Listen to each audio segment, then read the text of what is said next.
This is the bi-weekly campaign podcast for the Cliff Moone for NC House campaign.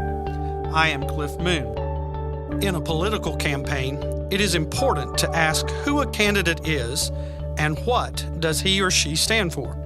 So who is Cliff Moone? I am a family man.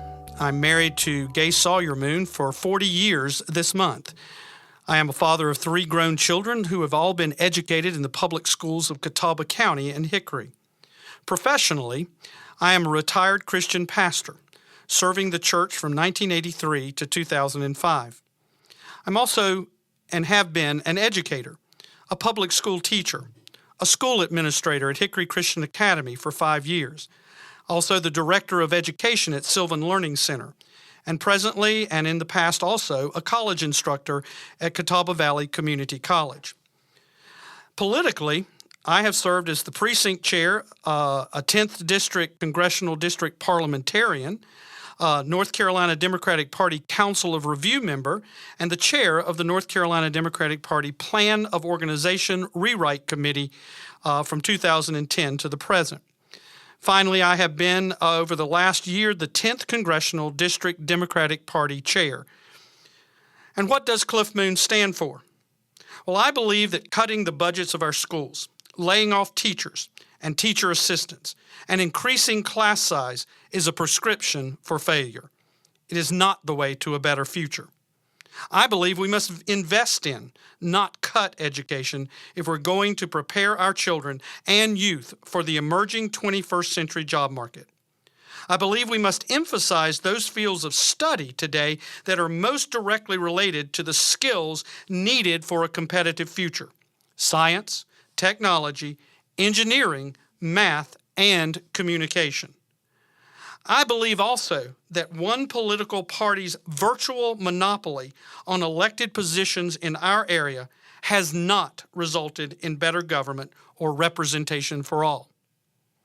I also believe in the smallest possible government that will promote the general welfare of all the people. Further believe that it is not about big or little government, but about government for whom. Is it government of, by, and for the people, or is it government for just a favored few? I stand for the values of integrity in government, individual, personal freedom, equality for all, and economic fairness and opportunity for everyone, not just the favored few. I do not think that those who have climbed the ladder of success should be pulling it up after them.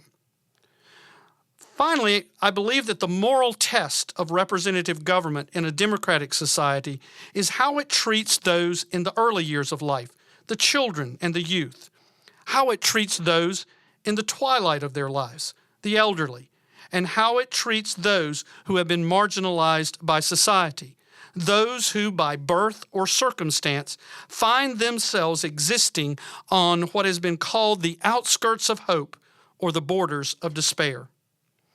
And I believe that government in a representative democracy is neither the devil, as some conservatives claim, nor is it Messiah, as some liberals pretend. Rather, government is an instrument, a tool by which we, the people, through our elected representatives, create and maintain the social contract which makes civil society and progress possible. What am I promising as a candidate for the North Carolina House? First, to be a person of integrity and honesty, a person who you can count on to answer your phone calls and to address the problems you bring him. Secondly, to hold constituent concern and care town hall meetings throughout the district each month, that I am your representative, to listen to the citizens, not to talk at them. And finally, I promise that if elected to this office, I will hold this office for no more than 3 terms. I am not looking for a political career, but for an opportunity to give back to a community that has been a blessing to my family and to me for nearly 25 years. This is Cliff Moone, candidate for the North Carolina House of Representatives, District 96. I'd appreciate your vote. Please be listening for future updates for our campaign as well as discussions of other issues facing North Carolina and Catawba County. Thank you for listening.